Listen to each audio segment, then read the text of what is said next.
There's a video that we did where we recreated Mortal Kombat fatalities, and it's the most graphic, violent thing ever. And she would help pull these effects off. That was like the crazy... Corey Emery as well is one of the guys that help us design all these effects. Yeah. Are you allowed to show super violent on here or not really? What? Are you allowed to show super violent stuff? Sure. Can you look up Rackaracka Mortal Kombat fatalities? He's already on it, mate. I go a little further in. A little further in. Yeah, here we are. Oh, yeah, there we are. Oh, Jesus. I remember seeing this. Yeah, yeah. Have you seen it? Yeah. So... Oh, Jesus Christ. But like all these small effects here, like the thing in his head.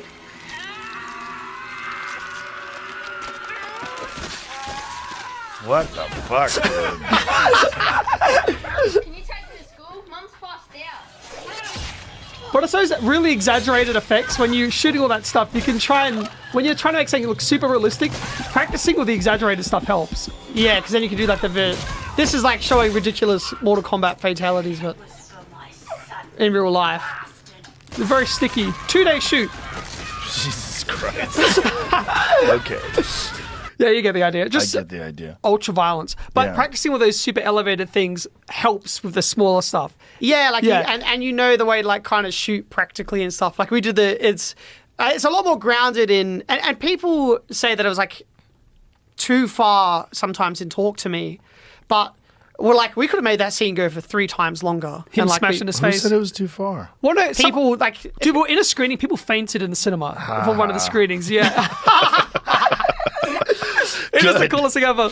Yeah. Good. No, Yeah, it was yeah. perfect. You guys love horror movies before you made this? Were you fans of the genre? It's always that thing when you're growing up and you're not allowed to watch something. It makes you want to watch it. Our mum was so specific over certain classifications that we can't watch. yeah, you could only watch PG. PG. They're like medium level it- violence, no low level Yeah, violence. it's different. There's a thrill to defying mum and being like, I'm going to watch this fucking thing. But it's different because Dad wouldn't give a fuck. Yeah, because yeah. they split up when we were very young. He'd like watch whatever you want, and Mum was like, "You can't watch anything." And we had a grandfather who spoke no English, and we'd take him to the video store, and then we'd get him to get us the R-rated stuff, like the adult stuff.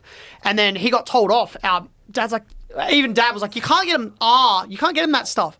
And then he got told off. And then we got him to get cartoons instead, like violent anime, like the blood spraying and stuff. Yeah. And then he got told off. Dad's like, "No, that's too much." And he's like, "It's a cartoon. It's not real. It's a cartoon." So he wouldn't be able to tell I used to him. love I loved it. I got him to get me the Exorcist book. I let him, all those R-rated films, he would always buy it for us. He would never understand. And then you just say, "Yeah, Dad said it's okay. It's But fine." yeah, always that imagination when you look at things like the Goosebump covers from R.L. Stein, or if you go into the VHS, when you're looking at all those covers of horror films and you're making up on your head. When you go to the horror film section, like in the video stores back in the day, kids, you go in there and the horror section, you're like, what the fuck is happening in that movie? Yeah, That's your fucking imagination crazy. runs wild. Yeah. Yeah, and then It was just trying to capture that magic, and I just remember there was always, this fun to being thrilled or watching something you weren't supposed to see. It was too... Did you have one when you were a kid that scarred you? Yeah, what was your traumatic childhood film? Oh, I don't know. I loved horror movies when I was a kid. Yeah, yeah. You never I got didn't scared? have like a traumatic, terrifying one. Well, you didn't watch one that fucked you up as a kid? No. Oh, really? No, they don't really fuck me up. Man, it did. With Damn, me. yeah. We had a lady that used to take us to, when we were like 11, to go see the adult movies, like the horror movies. Mm-hmm. And she took us to see Texas Chainsaw Massacre 2003. The remake. The remake. And the theater guy's like, the lady's like, "Are you sure? Because they're too young to go watch." She's like, "Yeah, they're fine."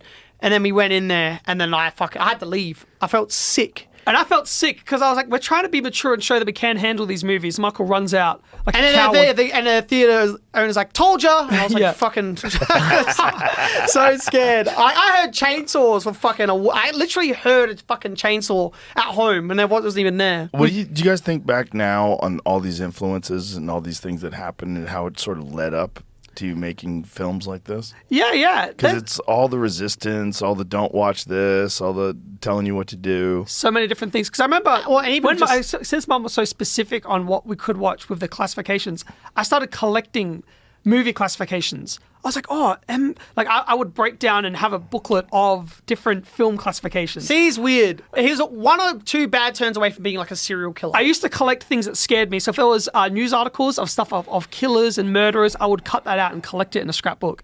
And that would get your mum. And all the teachers were so concerned, like, what the fuck is this?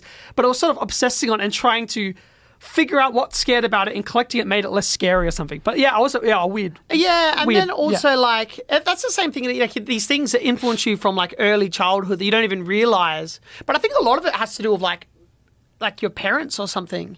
Like we're affected in ways we don't even understand. You know, from such an early age, it only comes out down the line. That's why everyone goes like, and everyone has like the childhood traumas, right? But it feels like everyone has a childhood trauma, whether your parents weren't there or they were there or they were too nurturing and then you can't go into the real world. It's like little things that change you, and you don't even realize that What they was are. the term? The garage door shuts. Anything that happens to you before you turn 13, 12 and under, it's like that's with you now. It's part of you. So yeah, I don't know. There's all those little things and those influences and references. I don't. Yeah, and then and it's just things that you are scared of as well that you write into the film, like mental health. Like it runs in the family, like deep depression. Our mother's mum took her own life when she was like 6. So and she has, and mum has like real dark, deep, like falls into that as well. Like so, and then you start thinking, is that hereditary? Does that mean Probably that why she didn't want you watching those movies. Yeah, maybe. Yeah. Maybe. Yeah, there's so many different things, but you look at that and you see a reoccurring pattern, and you're like, is that my fate? Am I? And yeah, it is.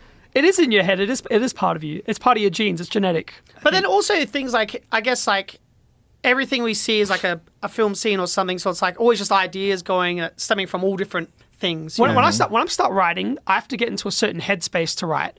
I could never just sit down and be like, okay, I've got 2 hours free. I'm going to write now. I have to get into a certain headspace. If I'm writing a scene where characters are depressed, like I feel like I need to get a little bit depressed.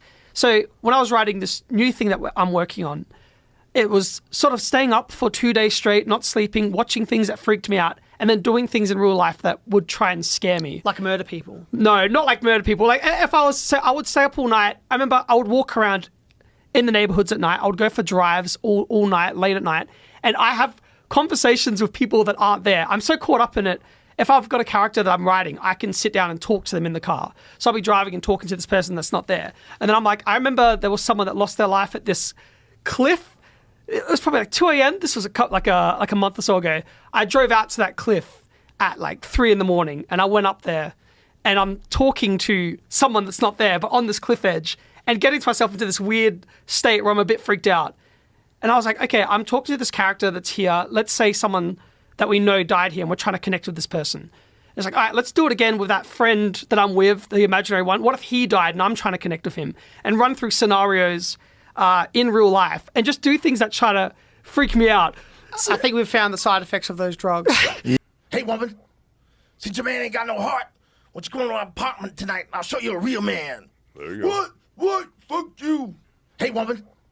Since your man ain't got no heart, what you going to our apartment tonight? I'll show you a real man. There you go. What? Fuck you.